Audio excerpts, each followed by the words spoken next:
Bismillahirrahmanirrahim. Assalamualaikum warahmatullahi wabarakatuh. Welcome back to my channel, Jamal Official Vlog.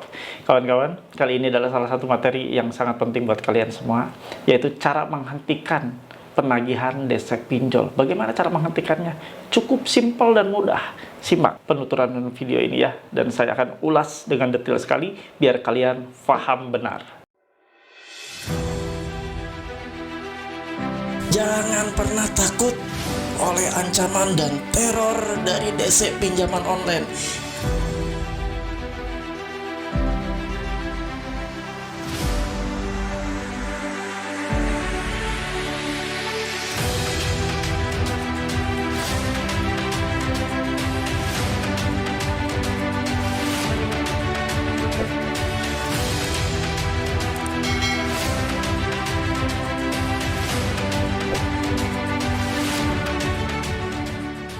Alhamdulillah bertemu kembali ya dengan channel ini yang tetap memotivasi kalian, memberikan semangat buat kalian, ada membersamai kalian semua yang saat ini sedang situasi gagal bayar. Situasi gagal bayar perlu banyak asupan, perlu banyak ilmu yang masuk, perlu banyak wawasan yang hadir dalam hidup Anda ya. Jadi jangan ngelamun sendiri. Yang gagal bayar bukan Anda sendiri. Yang gagal bayar bukan hanya Anda seorang diri, tapi yang gagal bayar banyak ribuan, ratusan ribu, bahkan bisa jutaan orang. Jadi nggak usah panik, nggak usah kalap sendirian ya. Jadi Anda itu gagal bayar tidak sendiri. Sekali lagi, tidak sendiri. Simak dan pahami setiap video yang saya upload setiap hari, 3 kali sehari. Itu sudah cukup ya. Ada pagi hari di jam 11 atau siang hari yang akan tayang, lalu tayang lagi di jam 4 sore, dan tayang kembali di jam 8.30 malam. Silahkan, cukupkan 3 video ya, itu untuk membooster mental kalian. Sengaja saya sajikan kan banyak sekali member-member, khususnya member yang baru di paguyuban membasmi pinjol yang begitu belum paham, masih takut, masih bertanya DC kapan datang, DC hari keberapa menunggak akan datang. Aduh, saya miris sekali, makanya saya buat video langsung 3 saja setiap hari ya. Mudah-mudahan ini cukup kuat untuk membooster mental Anda, menjadikan fondasi mental yang begitu kuat buat Anda semua ya saat ini menghadapi situasi gagal bayar. Nah, kali ini saya akan bagikan tema yang cukup menarik, yaitu cara agar Anda tidak lagi ditagih oleh pihak dari DC pinjol. Nah, seperti apa? Cara ini perlu pengorbanan, perlu waktu, dan perlu konsistensi dari Anda semua yang saat ini sedang gagal bayar. Anda lakukan step demi step, insya Allah ya Anda akan terbebas dari segala macam bentuk penagihan ya ke depannya. Oke kawan-kawan, tanpa buang waktu kita simak video. Bentar, main masuk simak saja ya. Nah, saya kasih sedikit ya pengumuman nih buat kalian yang belum mendukung channel ini. Tolong dong dukung channel ini dengan cara di subscribe Jamal Official Vlog ya. Lalu diaktifkan atau ditekan tombol merah loncengnya agar Anda mendapatkan notifikasi atau pemberitahuan setiap video terbaru, 3 video yang akan saya upload setiap harinya. Silahkan ya Anda lakukan itu ya, dukung channel ini. Lalu bila channel ini atau video-video yang Anda tonton memberikan semangat buat kalian, mengubah hidup kalian, silahkan kalian bagikan ke teman-teman kalian yang lainnya. Insya Allah ketika kalian bagikan dan teman yang menerima bagi atau dibagikan oleh Anda video-video saya ini, lalu mereka berubah, hijrah, totalitas, tidak lagi minjol, tidak ada keinginan lagi ngeriba, insya Allah itu menjadi salah satu pahala jariah buat kalian semua. Yuk kita tonton seperti apa videonya, cara agar Anda tidak lagi ditagih oleh DC pinjaman online. Cara untuk tidak ditagih cukup simpel, cukup mudah, yaitu dari respon kalian. Respon Anda lah yang menentukan bahwa Anda akan ditagih terus-menerus ke depannya atau tidak. Karena dengan respon Anda akan menentukan juga apakah Anda layak ditagih ya, atau layak masih dijadikan penagihan oleh pihak dari DC tersebut, atau dijadikan sasaran Anda akan ditagih oleh DC terus-menerus atau tidak. Nah, ini kuncinya. Karena kalau DC sudah bosan, DC sudah tidak mau menagih lagi, berarti itu kuncinya udah berhasil bahwa Anda tidak akan pernah ditagih lagi. Dan ini banyak sekali terjadi oleh teman-teman kita yang saat ini sudah menunggak sudah lebih dari 3 bulan, sudah lebih dari 1 tahun, 2 tahun, bahkan sudah lebih dari 3 tahun tidak diusik lagi, tidak ditelepon lagi, tidak ditagih lagi. Ini adalah kuncinya. Makanya terapkan ya apa yang saya bagikan ini. Jangan ngeyel, jangan merasa Anda punya jawaban sendiri, jangan merasa Anda jagoan, jangan merasa Anda super power. Apa sih kuncinya? Nah, ini ya, respon Anda. Ketika ada penagihan yang masuk, ketika Anda gagal bayar nih, Anda baru gagal bayar karena Anda bermasalah dari segi keuangan. Anda baru gagal bayar, baru mengalami gagal bayar. Langkah pertama untuk Anda punya riwayat yaitu tidak usah merespon segala macam bentuk WA, SMS yang masuk, ataupun telepon yang masuk, tidak usah direspon. Berarti Anda sudah mencatatkan diri nasabah tidak merespon. Paham ya? Karena kalau misalnya seperti itu Anda tidak merespon, sebulan ini, misalnya Anda sudah sebulan tidak melakukan respon WA, tidak melakukan respon SMS, tidak mengangkat telepon, akan tercatat di kronologis mereka bahwa Anda tidak merespon, Anda tidak mengangkat telepon, Anda tidak membaca, bahkan Anda tidak membalas. Jangankan membalas, membaca saja tidak. Anda langsung melakukan blokir report, Anda langsung hapus chatnya, Anda langsung blokir nomor WA-nya. Itu saja yang harus Anda lakukan, konsisten. Bulan pertama Anda melakukan hal tersebut, insya Allah di bulan kedua itu kan dialihkan penagihannya kepada pihak kolektor lainnya. Dan Anda lakukan konsistensi yang sama, lakukan hal yang sama. Jangan sekali-kali merespon mereka. Ada sih yang bicara bahwa, Pak, sekali saja katanya, hanya direspon sekali saja. Nggak usah. Itu menyesatkan, itu mengganggu riwayat Anda. Dan itu nanti akan bermasalah justru kalau Anda sekali saja merespon. Ya, ingat nih, saya akan kasih contoh nih, seperti ini nih. Ini saya akan tayangkan. Ini salah satu contoh saja ya. Saya tidak akan pernah kasih contoh yang lainnya ya, terlalu banyak juga, nanti terlalu panjang video ini. Ini ya. Ini ada beberapa bagian ini yang ke-1 nih, yang dikirimkan nasabah katanya kan. Bahwa apakah ini merupakan bentuk pengancaman, tapi ternyata salah. Mereka malah merespon. Jadi merasa bahwa dirinya diancam, akan disebar kontak darurat dan sebagainya, tapi malah menjawab segala macam bentuk dari penagihan DC ini via WA. Nih kalian lihat ya, ini penagihnya dari nomor 0889767906 sekian-sekian. Ini si nasabahnya udah langsung bilang, kan saya bilang, saya lagi kumpulin uangnya, mau kabur kemana kata si DC-nya. Ya bagus, jadi ke Bude Mulan, cuma sejengkal. Kata, dia kan mau ngancam, mau ke rumah saudaranya ya. Ya bagus, saya belum bisa pembayaran karena terhambat ekonomi. Istri udah nggak kerja lagi. Jadi bulan ini bayar berapa nih katanya kan? Otomatis keuangan jadi kacau kata si nasabahnya. Ya udah, resikolah, jangan curhat. Bayar berapa bulan ini? Saya nggak teruskan ya yang bagian keduanya. Jadi cukup saya kasih tahu ya ke kalian bahwa mereka DC. Ketika Anda menimpali atau Anda membalas itu adalah kesukaan mereka. Mereka tuh senang sekali hal seperti itu. Berarti Anda masuk dalam jebakan mereka. Berarti Anda masuk ke dalam perangkap yang akan mereka buat agar Anda terus-menerus merespon setiap bentuk penagihan yang mereka lakukan. Seperti ini nggak perlu, kawan. Ya, Anda tidak perlu merespon, apalagi curhat bahwa saya nggak bisa bayar karena perekonomian saya sedang bermasalah. Saya tidak bisa bayar karena saya pekerjaan sedang bermasalah atau saya sudah dikeluarkan dari pekerjaan. Nggak perlu melakukan hal itu. Tidak perlu respon, apalagi curhat, Bapak Ibu. Mereka, para DC pinjaman online itu hanya perlu bukti bayar kalian. Para DC pinjol ini hanya perlu struk bayar kalian. Tidak perlu itu yang namanya curhat kalian. Tidak perlu yang namanya keluh kesah kalian. Tidak perlu cerita-cerita kalian, akibat apa kalian tidak bisa bayar, karena apa kalian tidak bisa. Tidak perlu, karena itu tidak diterima oleh pihak pinjol. Pihak pinjol hanya bisa menerima struk bayar untuk DC-nya, hanya bisa menerima uang, bentuk pembayaran secara online yang Anda kirimkan, dan mereka terima, itu yang mereka terima. Bukan alasan Anda, bukan curhatan Anda. Jangan pernah melakukan hal tersebut. Memelas kepada DC-nya dengan bilang bahwa saya baru selesai melakukan pengobatan buat anak. Bahwa istri saya baru selesai keluar dari operasi dari rumah sakit. Jadi saya terhambat. Nggak usah melakukan hal seperti itu. Curhat di WA. Nggak usah. Kecuali mereka datang. Beda lagi ya. Kalau mereka datang ya sudah. Mungkin Anda bisa kasih alasan seperti tersebut. Tapi kalau misalnya di WA nggak usah. Kan ini bentuk respon saya, Pak. Bahwa saya punya itikat baik. Nggak usah. Selagi Anda tidak melakukan pembayaran, tidak ada uang, nggak usah lakukan itu. Jangan membuat keputusan sendiri. Jangan membuat sesuatu hal sendiri. Melakukan hal yang salah. Itu salah dan keliru besar. Kalau Anda melakukan hal seperti itu, Anda akan jadi prioritas untuk ditagih selamanya. Percaya nggak? pasti Anda akan jadi prioritas. Karena begitu Anda membalas, ketika Anda gagal bayar pertama kali, hari pertama Anda gagal bayar, lalu Anda curhat, lalu Anda kasih tahu bahwa saya gagal bayar karena saya nggak punya uang, saya ekonomi bermasalah, istri saya dipecat, atau istri saya keluar dari pekerjaan, nggak kerja lagi, nganggur, jadi ekonomi saya timpang atau pincang. Anda curhat seperti itu, nggak ada pengaruhnya, malah Anda akan jadi prioritas, dan Anda akan tercatat di catatan mereka, ya, secara sistem bahwa Anda respon WA dari penagih.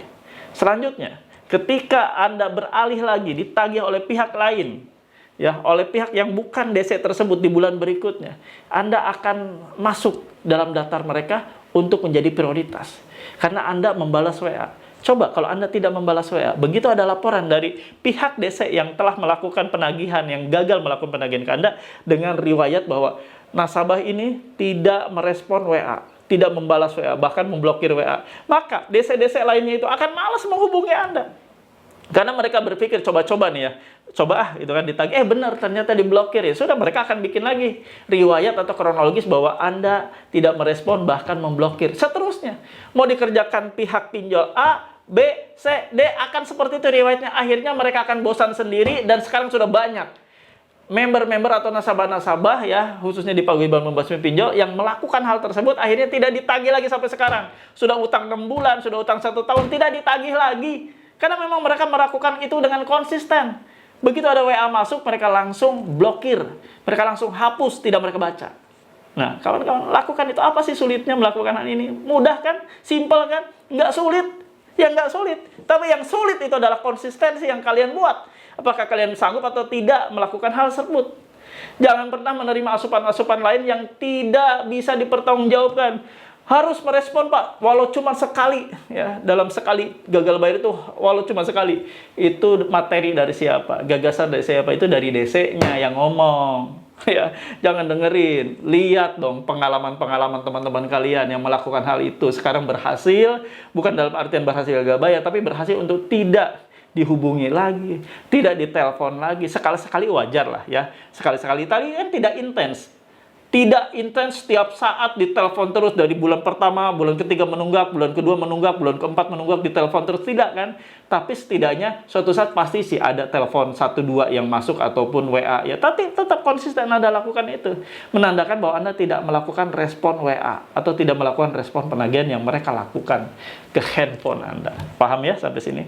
Nah, saya pengen kalian melakukan hal itu benar-benar konsisten. Jangan sakarepmu. Jangan merasa mentang-mentang itu HP-mu, ini kan HP punya saya. Saya wajar dong mau melakukan apapun, ya terserah. Berarti kalian nggak usah curhat lagi. Kalau kalian curhat seperti itu, apalagi screenshot ya, di postingan-postingan, seolah-olah kalian itu, maaf ya kalau saya bilang seolah-olah kalian itu jago menimpali omongan mereka, jago ngajak berantem, jago untuk aduh bacot kali ya. Jadi saling menimpali. Si DC bilang ini Anda timpali, si DC bilang ini Anda timpali. Sudahlah, itu berarti urusan Anda ya. Kalau Anda tidak mau dikasih tahu, Anda tidak mau ya dikasih masukan, ya sudah, silakan lakukan sakarepmu seperti yang Anda mau. Tapi kalau Anda sampai dikejar-kejar oleh DC, ya jangan tanya lagi. Karena ini adalah sesuatu hal yang Anda buat sendiri. Masalah itu Anda buat sendiri. Masalah ini ya Anda lakukan, ya Anda sudah lakukan itu, ya Anda lakukan, ya Anda akan mengalami hal yang sama seperti dikejar-kejar oleh DC terus-menerus. Itu saja yang mau saya bagikan ya. Mudah-mudahan Anda konsisten untuk menjalankan apa yang saya sarankan. Anda mau jalankan, silahkan. Anda tidak jalankan pun, ya saya tidak rugi. Karena saya hanya memberikan masukan buat kalian agar kalian terhindar dari segala macam penagihan yang makin brutal ke depannya. Itu saja ya. Karena ini perlu pengorbanan. Perlu apa yang dilakukan oleh kalian di hari ini adalah menentukan untuk ke depannya. Ketika Anda melakukan hal yang saya sarankan, Anda akan mendapatkan hasilnya nanti di kemudian hari. Bukan instan hari ini. Enggak kalian, saya sudah tidak merespon Pak bentuk WA, tapi besoknya saya masih ditagih. Ya wajar masih ditagih. Masih anget kok. Anda masih anget gagal bayar. Wajar kalau masih ditagih ya. Tapi untuk kedepannya 2 bulan, 3 bulan ke depannya, insya Allah ya, Anda aman dari segala macam bentuk teror yang makin menggila. Mereka akan stop dengan sendirinya. Mereka akan mereda dengan sendirinya. Paham ya? Kalau Anda paham, kalau Anda mengerti, silahkan ketik dan tulis di kolom komentar. Saya paham, saya mengerti, saya siap untuk menjalankan segala macam saran yang saya lakukan ya. Mudah-mudahan apa yang saya sarankan ini memberikan kebaikan buat kalian. Dan saya paham, saya mengerti, dan saya tidak takut ini akan membuat afirmasi positif buat kalian semua. Untuk kalian tidak lagi merasa takut ditagih oleh siapapun yang datang menagih ke kalian. Baik melalui WA, baik melalui SMS, telepon, atau bahkan datang sekalipun Anda sudah siap untuk menerima segala macam bentuk penagihan. Paham ya? Silahkan ketik dan tulis di kolom komentar, saya paham, saya mengerti, saya tidak takut. Halo teman-teman semua, jangan lupa ya untuk subscribe channel YouTube Jamal Official Vlog, lalu aktifkan loncengnya untuk mendapatkan notifikasi terbaru dari setiap video-video yang telah diupload. Jangan lupa juga untuk di like, di komen, dan di share. Terima kasih. Alhamdulillah, ada pada kesimpulan atau ada di akhir video. Seperti biasa saya akan kasih kesimpulan buat kalian semua, bahwa segala macam bentuk penagihan yang datang ke kalian, baik via WhatsApp, SMS, ataupun telepon, ada baiknya tidak dilakukan respon atau dengan cara membalas. Tidak dibalas, tidak direspon, ya. Jangan pernah nyaut, jangan pernah Anda aktif tangannya untuk membalas segala macam bentuk WA yang masuk. Biarkan saja. Kalau Anda sudah yakin bahwa Anda tidak bisa bayar, tidak sanggup bayar, tidak bisa membayar utang pinjol Anda, sudah. Anda jangan balas segala macam bentuk WA, langsung hapus atau diblokir, report. Seperti itu lakukan. Konsisten. Karena nantinya, ke depannya, itu akan membuat lelah para DC untuk menagih kalian. DC pertama timnya nih selama 1 bulan tidak digubris sama Anda, tidak dibalas WA-nya. Lalu Anda hapus, Anda blokir, lalu nanti akan beralih ke DC berikutnya di bulan berikutnya. Sama Anda melakukan hal yang sama. Akhirnya nanti di tim ketiga atau tim keempat di bulan berikutnya mereka akan lelah sendiri, mereka akan malas untuk menagih ke Anda. Karena Anda memang betul-betul tidak merespon, dan itu sudah banyak yang berhasil. Ya kawan-kawan, paham ya? Karena kalau kalian sudah paham seperti ini, insya Allah ke depannya tidak akan terlalu begitu banyak teror dan intimidasi yang datang ke handphone Anda. Handphone Anda akan anyep, nggak sering berbunyi, nggak sering ada WA masuk, apalagi berdering-dering HP-nya. Kalau dalam kurun waktu 1 bulan, 2 bulan masih wajar. Karena penagihan seperti itu masih kencang ya. Tapi untuk bulan berikutnya insya Allah Anda akan bisa lewati dengan tenang ya. Itu saja yang mau saya bagikan. Mudah-mudahan bermanfaat buat kalian. Kalian mau jalankan, silahkan. Kalian misalnya ngeyel, Pak, saya tetap mau balas karena sebagai bentuk itikat baik. Monggo, silahkan. Saya nggak larang, silahkan. Tapi untuk kedepannya kalau misalnya Anda tetap masih ditagih, dikencang-kencangin oleh mereka, diintimidasi oleh mereka, itu urusan sampean ya. Karena kan kalian yang mengambil keputusan, bukan saran yang saya kasih ya. Oke kawan-kawan. Itu saja yang mau saya bagikan. Terima kasih untuk teman-teman yang sudah menonton dari awal pertengahan sampai akhir. Semoga menjadi edukasi yang baik buat kalian dan menjadi ilmu yang bermanfaat buat kalian semua. Seperti biasa, sebelum saya tutup video ini, saya ajak kalian untuk sama-sama beristighfar. Astagfirullahaladzim. Kita sama-sama beristighfar teman-teman, agar kita diampuni oleh Allah, agar Allah memberikan ampunan untuk kita semua atas kelalaian dan dosa yang sudah kita buat, terjerumus, terseret ke dalam riba pinjol. Mudah-mudahan kita bisa hijrah ya, sama-sama kita totalitas hijrah, meninggalkan riba pinjol dari seluruh kehidupan kita. Yuk sama-sama kita beristighfar, lalu sambung dan lanjut dengan doa. Astagfirullahaladzim. Astagfirullahaladzim. Astagfirullahaladzim. Ya teman-teman, kita beristighfar. Astagfirullahaladzim. Kita mohon ampunan atas segala dosa yang sudah kita buat, atas segala masalah yang sudah kita buat. Kita terjerumus, terjerat ke dalam riba pinjol. Ini adalah sesuatu hal yang memang sengaja kita buat. Teman-teman semua, tanpa kita sadari, pinjol sudah merusak segala macam bentuk persahabatan kita, kekerabatan kita. Teman-teman kita diusik, ditagih oleh urusan utang kita. Belum lagi pinjol ini juga merusak ekonomi kita. Sadari kawan-kawan, pinjol sudah merusak segalanya. Kita hindari, kita tobat, kita hijrah. Jangan lagi mau untuk berkecimpung ataupun untuk masuk terjerat ke dalam riba pinjol. Sudahi semuanya. Mudah-mudahan Allah memberikan keberkahan buat kita semua, memberikan rezeki yang terbaik selain rezeki dari pinjol, rezeki yang mudorot namanya ya. Teman-teman, yuk kita sama-sama berdoa, sama-sama kita memanjatkan doa agar Allah memberikan kelapangan atas rezeki kita. Ya Allah, ya Rabb, Ya Maha Pengasih, Maha Penyayang, ampuni kami ya Allah. Ampuni kami yang masih berdosa, terjerumus ke dalam riba pinjol, masih bergelimang dengan pinjaman online, bergelimang dengan riba ya Allah. Ampuni kami semua. Ampuni kami. Berikan kami kesempatan untuk hijrah ya Allah. Berikan kami kesempatan untuk taubat, untuk menghapus dosa-dosa kami, untuk mengubur dalam-dalam keinginan kami untuk melakukan riba, khususnya riba pinjaman online. Berkahi hidup kami, permudah dan perlancar segala ikhtiar dan pekerjaan kami, segala aktivitas kami, untuk kami bisa memenuhi kebutuhan hidup kami ya Allah. Ya Allah, berikan kami kesehatan yang terbaik, agar kami dapat menjemput seluruh rezeki-Mu yang halal dengan maksimal. Amin ya Rabbal Alamin. Alhamdulillah teman-teman, terima kasih ya sudah sama-sama mendukung channel ini. Channel ini tetap ada untuk bersama kalian. Saya dedikasikan untuk kalian semua yang saat ini terjerat dan butuh asupan mental yang baik. Saat kalian terjerat pinjaman online, tentunya kalian butuh pencerahan, butuh masukan, butuh asupan. Saya takut kalau misalnya kalian terbengkalai mentalnya, terbengkalai wawasannya, kalian akan masuk dalam lingkaran gali lubang tutup lubang, dan itu banyak sekali korbannya dan sudah terjerat sampai akhirnya melakukan aksi bunuh diri. Nauzubillah min dzalik, jangan sampai melakukan itu ya kawan-kawan. Terima kasih untuk Anda yang sudah mendukung channel ini. Mudah-mudahan Anda diberikan keberkahan, keselamatan, rezeki yang berlimpah. Amin ya rabbal alamin. Stay strong, keep strong. Robbana atina fid dunya hasanah wa fil akhirati hasanah wa qina adzabannar. Wallahu muwaffiq ila aqwamit thoriq. Wabillahi taufiq wa hidayah. Wassalamualaikum warahmatullahi wabarakatuh. Selamat menunaikan ibadah puasa. Bravo.